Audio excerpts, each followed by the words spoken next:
दोस्तों, कल मैंने आपको योग वासिष्ठ नामक ग्रंथ के वैराग्य प्रकरण का व्याख्यान सुनाया और अब मैं उसके आगे सुनाता हूँ। जब मैंने उनके निकट पहुंचकर देवराज की आज्ञा सुनाई, तब उन्होंने रथारूढ़ हो स्वर्ग आने के स्थान में मुझसे यह प्रश्न किया कि पहले यह बतलाओ कि तुम्हारे स्वर्ग में क्या गुण हैं और क्या दोष हैं, फिर मेरी इच्छा होगी तो मैं चलूँगा और नहीं तो नहीं जाऊँगा। तब मैंने उनसे कहा कि हे राजन, स्वर्ग में बड़े बड़े दिव्य भोग हैं, सो बड़े पुण्य से ही जीव को उनकी प्राप्ति होती है।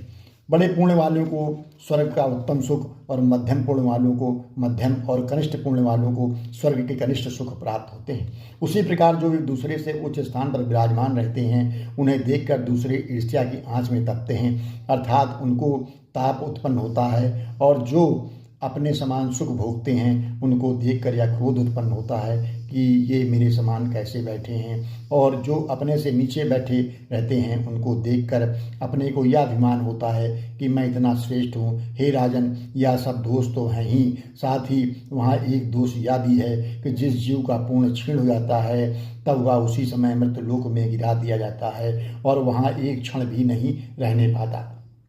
हे सुभद्रे, जब राजर्षि से मैंने ऐसा कहा, तब उन परमनिष्ठ ने मुझसे कहा कि हे दूत, मैं तुम्हारे उस स्वर्ग के योग्य नहीं हूँ और न वहाँ चलने की मेरी इच्छा है, क्योंकि अब तो मैंने उग्र तप करके इस शरीर को त्याग देने का निश्चय किया है। सो जैसे सर्प अपनी मणि को पुरानी समझकर त्याग देता है, वैसे ही मैं त्याग कर दूंगा।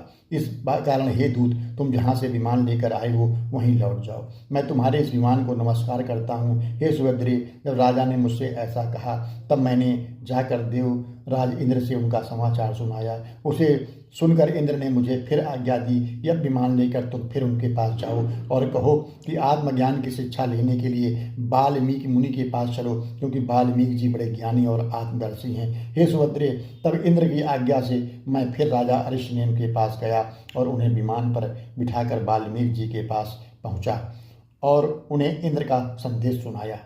तब अरिष्टनेम ऋषि को अपने पास बिठाकर वाल्मीकि जी ने उनसे उनकी कुशल पूछी।